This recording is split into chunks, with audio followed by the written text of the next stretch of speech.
Hey, welcome back.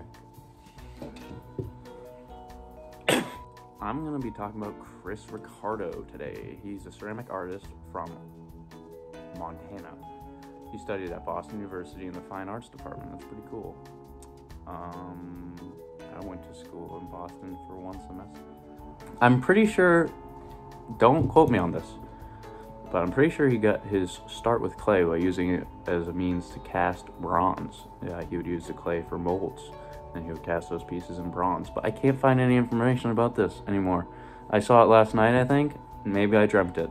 I'm not sure, but I'm going to include it because I think it's really cool, because I think casting bronze sounds awesome. Some techniques he uses are like distorting facial geometry and structure and proportions in grotesque and uncomfortable ways.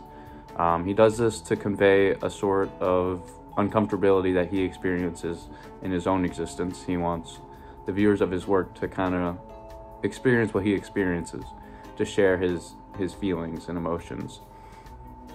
Getting into some of those pieces, we have B&E. This is a bust. It's of a character with a little house on his head, and things that really stuck out to me immediately were the facial expression. How his cheeks are sculpted and his lips are pursed, creating like a look of anxiety, stress. He doesn't look happy at all. Kind of looks disappointed, dejected, stressed out a little bit. Piece number 2, Albert. This might be my favorite. I don't know. I really like a lot of these pieces. This guy's really cool. I really enjoy his work. But Albert is ghastly. He is white as a ghost. He is sickly. He looks mean and grumpy, and I love it. I really do. I feel like this is such a good representation of like what I think a grumpy old man looks like. He like the Ebenezer Scrooge type old guy that's just a grump. Like that's what I see Albert as. Piece number 3, Untitled. This is another one that I really enjoy because for me, I see this as a relationship between two people where the spark has fizzled out and they're still in it to help the other, I guess, to avoid the difficulty of breaking up.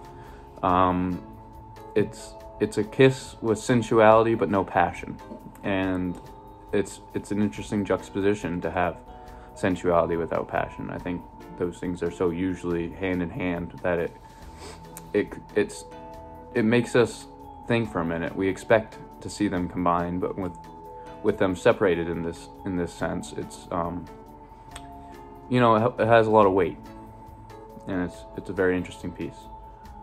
I think we all can relate to that feeling. Piece number 4, Sucker Punch. This one was really cool. Pretty similar to the B&E one.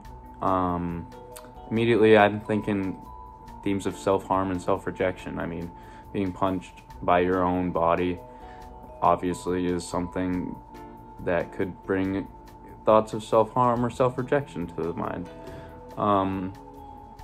I really enjoy how the arm protrudes from the neck. I think the way that it comes out very unnaturally and almost like bizarrely, it doesn't look quite right, and I think that makes it seem even more so that the character is out of control in this situation. Like he's not controlling this arm, like he's not punching himself, he's being punched by himself, if that makes any sense. And I think if it was attached more smoothly and technically proficiently, it wouldn't hold that same conceptual weight. The last piece I'm going to talk about is Cocaine Cowboy. To me, this is looks like a rodeo clown. The western necktie, the little cowboy hat. I love cowboy stuff, and I love little hats. So tiny cowboy hat, I'm in. This thing is pretty sweet. I had a hard time like nailing down what I saw in this conceptually, but it definitely made me feel things regardless, even if I didn't know how to communicate them into like a sentence, I think it's a very strong piece regardless. And maybe that's just because I have such a gravitation towards Western cultures and cowboys and such. Maybe that's just part of my taste, but either way, I really enjoy this one. Final thoughts. I was really impressed by Chris Ricardo's work. I really related to it on a lot of levels. A lot of his artwork and his the things he depicts, faces, busts, very similar to what I depict, and for similar reasons. I feel like the way we talk about our artwork is very similar, and I see myself a lot in his work, but I see myself with a long ways to go to be anywhere near his work. I really enjoyed learning about this. I have a hard time seeing ceramic work as more than just bowls and pottery a lot of the times because I'm not really involved in the world much. So this was a good first step into getting my foot to the door of ceramical art history in ways that I haven't before, and I appreciate it. Thank y'all.